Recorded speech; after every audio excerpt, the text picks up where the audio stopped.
In this video, you're going to learn how you can build your own AI agents that understand SQL databases and allows you to talk with them. This agent is going to be running completely locally with Ollama.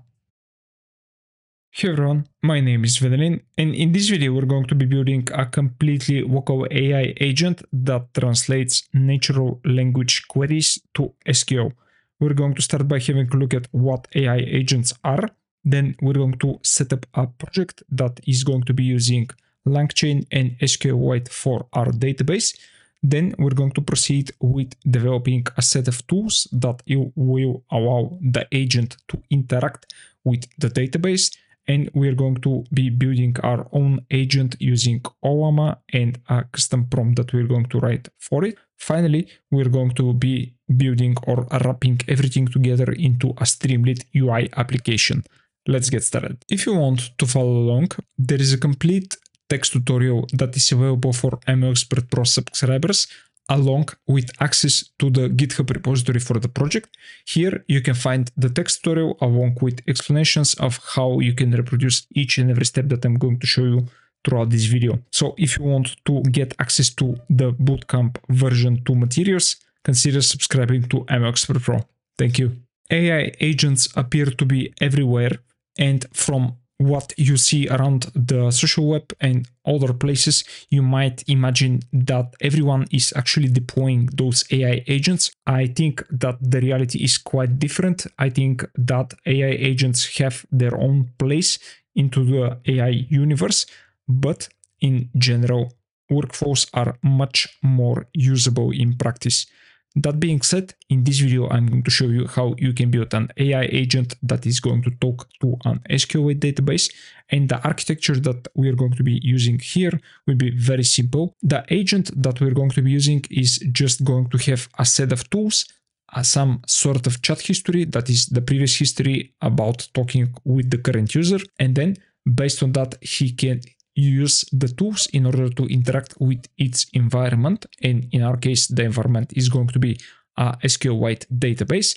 And based on the execution of some of those tools and the interaction with the agent, the LLM is going to be receiving some sort of feedback, and based on that is going to plan its next action.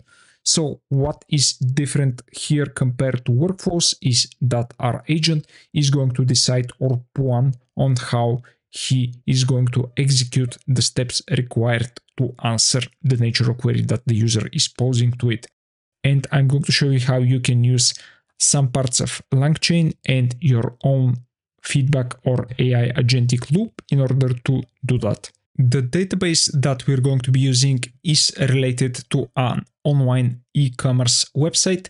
Here is the structure of it. We have a table for products, customers, orders, and then a link between the orders and the products. In this case, we're going to be having a many-to-many relationship. So our database is going to be somewhat simple, but yet not just one or two tables. And these tables will be required by the agent to understand the structure of it and then execute the queries on top of that. Here is another representation of what we have within the database. And you'll see that we have a lot of products along with their descriptions, at least that is in the products table. Here you see prices, categories, and whether or not those items or products are in stock. A fun fact about this database is that it is entirely generated by AI. I have been using Quote 3.7 to generate all the information within the products, customers, orders, etc. So you will not find this database online. These are the dependencies for our Querymancer project, and this is the project opened up in my Visual Studio Code instance. As you can see, I'm not using any agentic library on top of LangChain or Pedantic. I'm going to be using just those two along with integrations for the LangChain Grok if you want to use a Quad LM, and LangChain Ollama if you want to run the project with your local instance of Ollama, which I'm going to be using throughout this video. And the more important other things are rich, since I'm going to be running the output or the thinking process of the agents within the rich structured outputs, and we're going to get quite a nice outputs with that. Also, I'm going to be using the latest, at least currently, version of Streamlit to create the final UI for the application. Other than that, you can see that we have a little amount of files here within the Querymancer directory.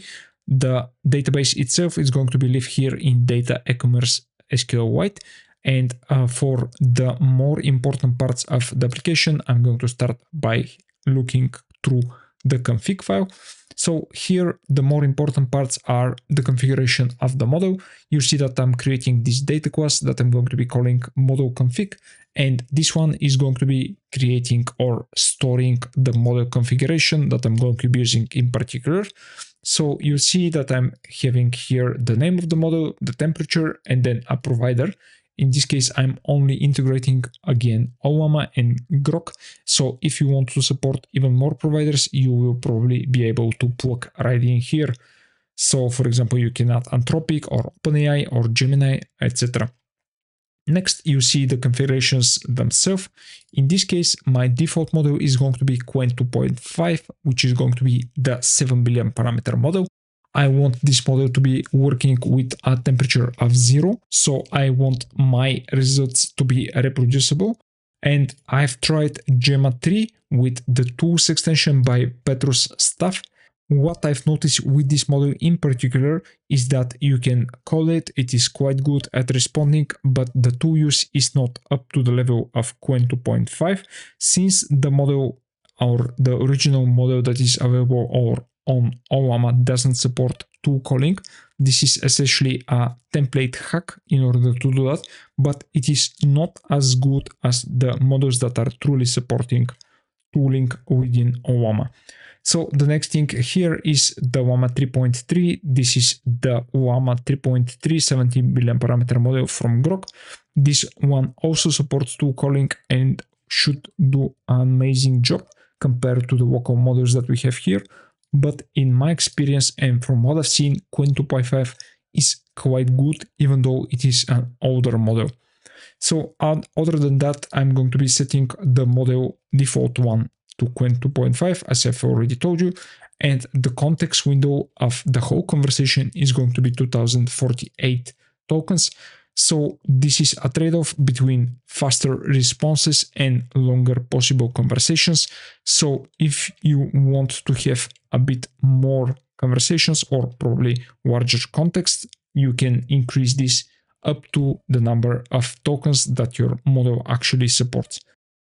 Other than that, I have this path right here, which is going to be pointing to the database file. To initialize the models, I have a single factory function that takes a model config and creates base chat model based on the configuration that we're passing in. And here you can see that when I'm providing a model all provider with Ollama, I'm going to initialize a chat Ollama instance with the model config and the other parameters that we're passing in from the configuration as well. Other than that, if I'm passing in a Grok provider, I'm going to be initializing the chat Grok with the following parameters that we're passing in.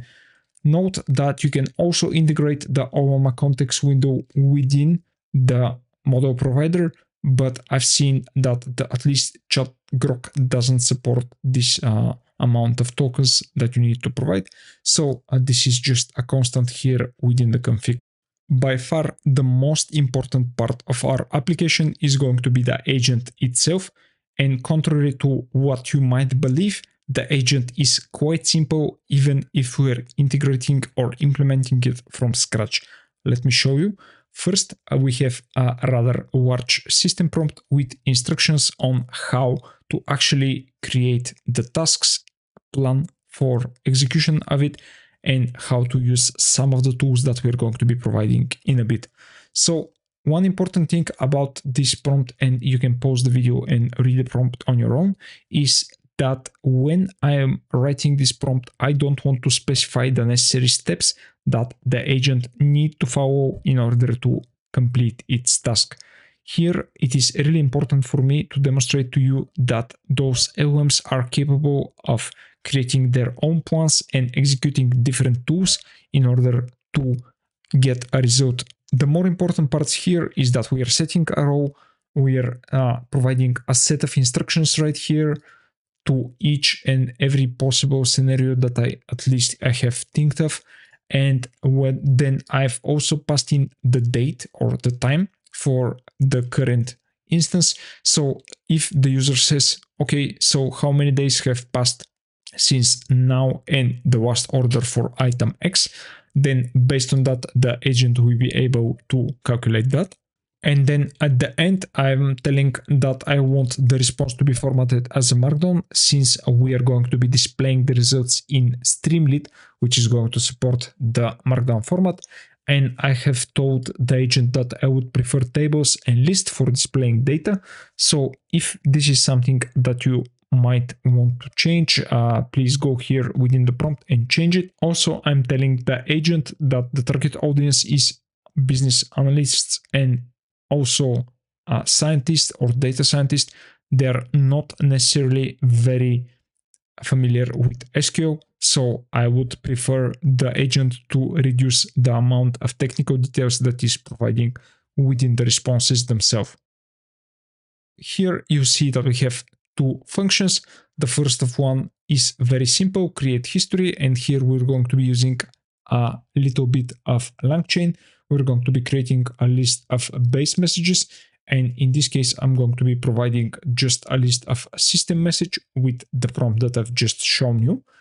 And then the meat of the application, if you will, is going to be this ask function, where we're passing in the query from the user along with the history, the model, and the number of maximum iterations that our agent can do before returning a response.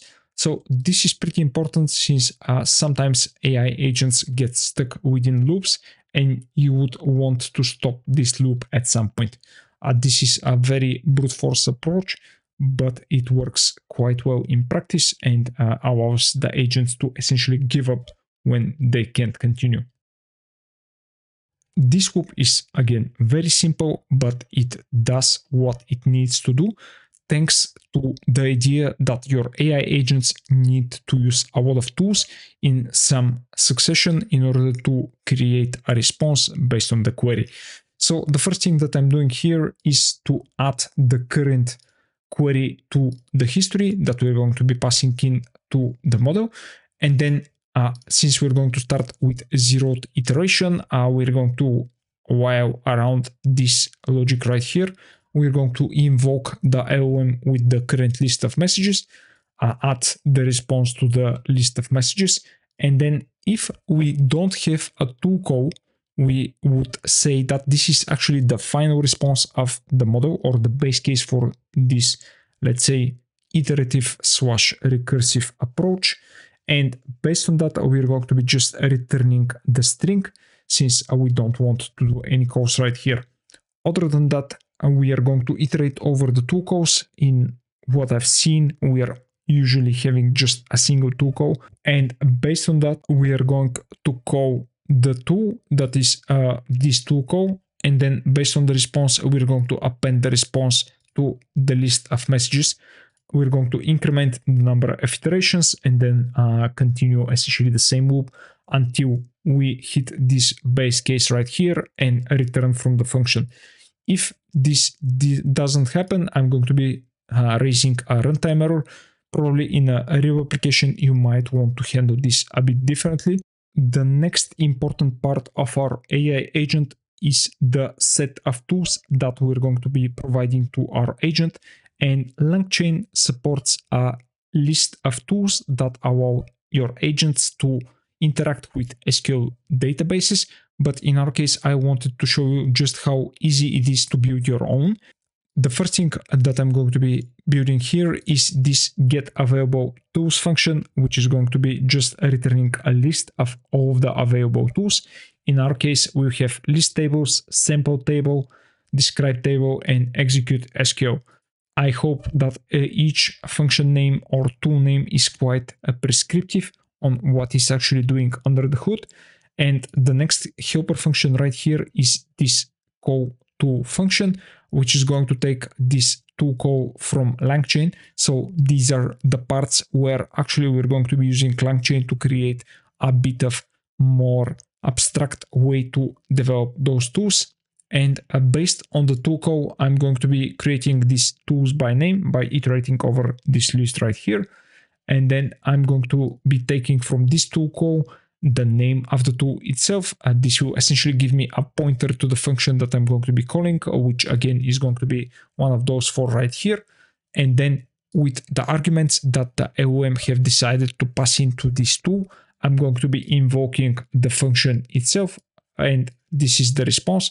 So this response will be wrapped into a tools message. This again will go to be provided or added to the chat history that we have, along with a tool call ID, in order to essentially preserve the tool call with the execution of the tool response.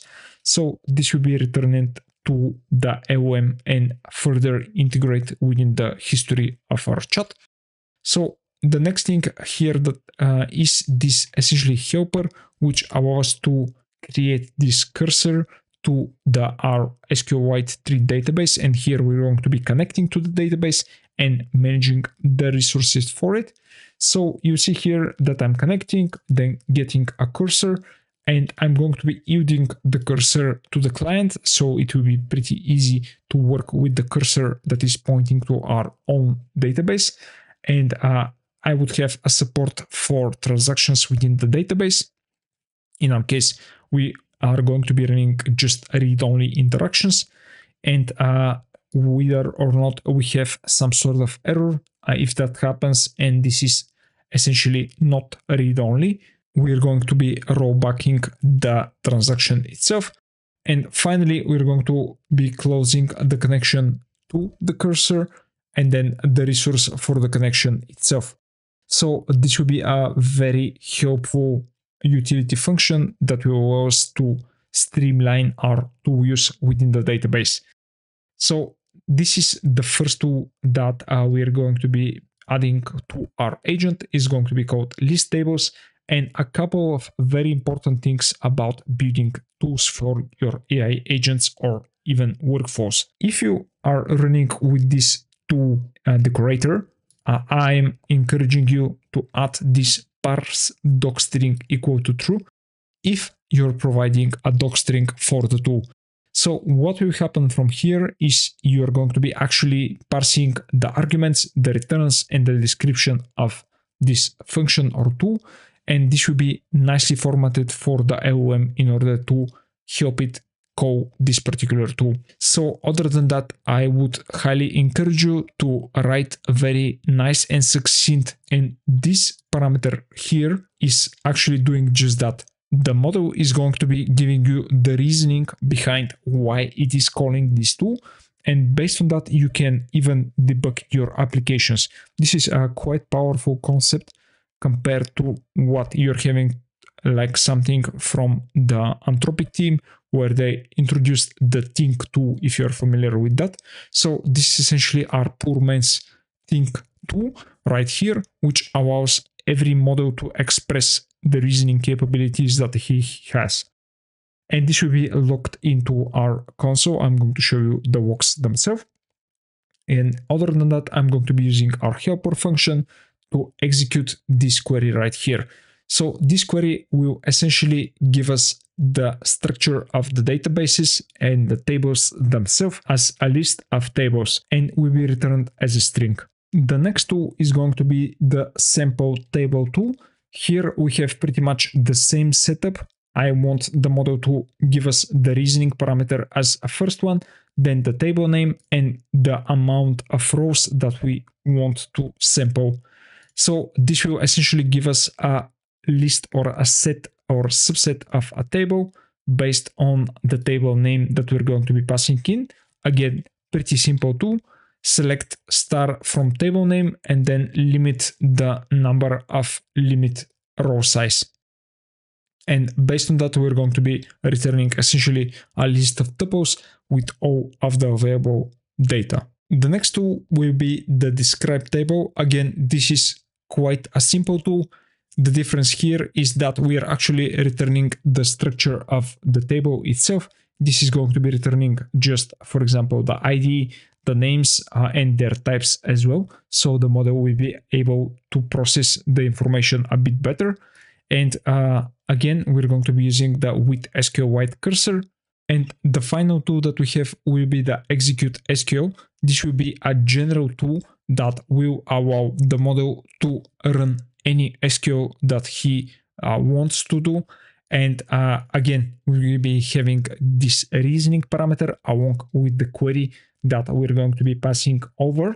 And essentially what we're going to do here is to ask the cursor to execute the query, fetch the results, and return this as a list of strings. The final helper file will be the logging within the Querymancer folder. And here you see that we are initializing a console from Rich, which we are going to be using to output very beautifully the thinking or reasoning of our agents. And here you see that I have two functions, log, which essentially calls console.log, and then log panel. This is going to be using this structure from a rich code panel. This structure contains a content, a title, and then we're going to be adding a border on top of the output to the console. The logic behind our AI agent is now complete. And this is the final file within which we're going to be building our Streamlit UI. And actually, our UI is going to be very simple compared to what we've built within the agent. First, I want to show you that I'm going to be using the st.cache resource in which I'm going to be creating our LLM. This is going to be, again, the Qwen 2.5 instance that is using the Ollama provider. And here I'm going to be binding the tools.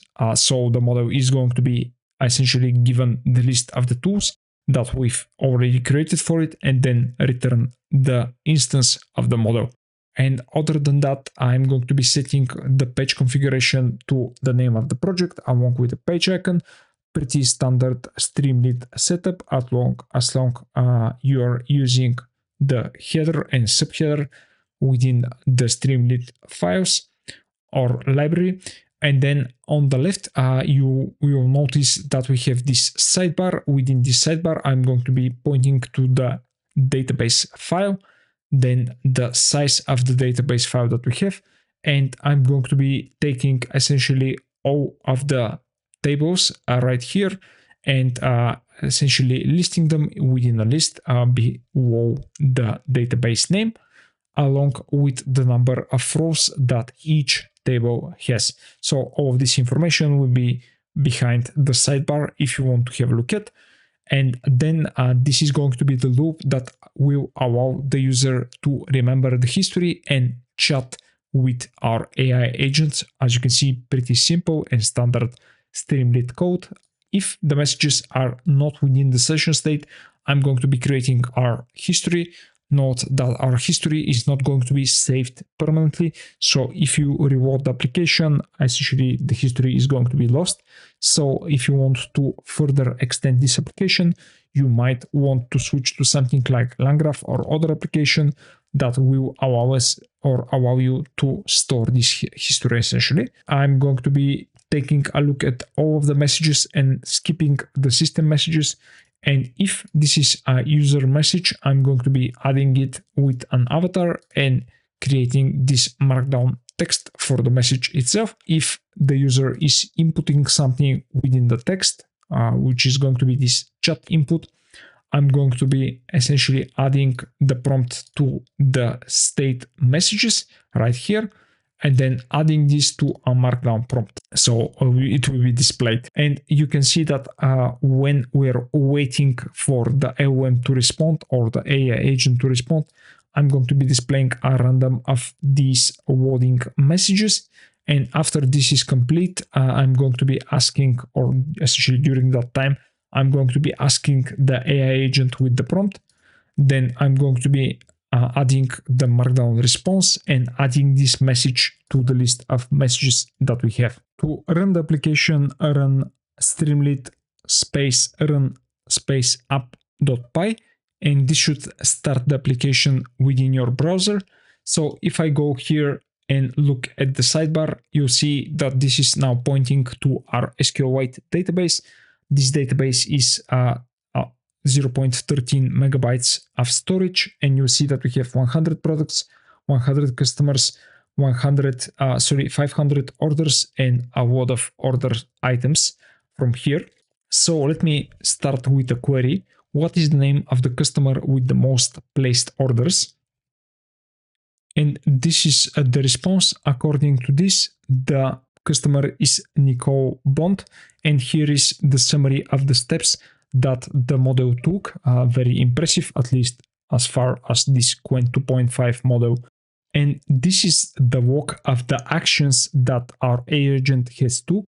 And you see here that it has received the query from the user. This is the user request within the panel right here. And the first step that the model has decided to do, or the first tool to use, is to list the tables tool. Reasoning, we need to identify which tables contain customer information and order details.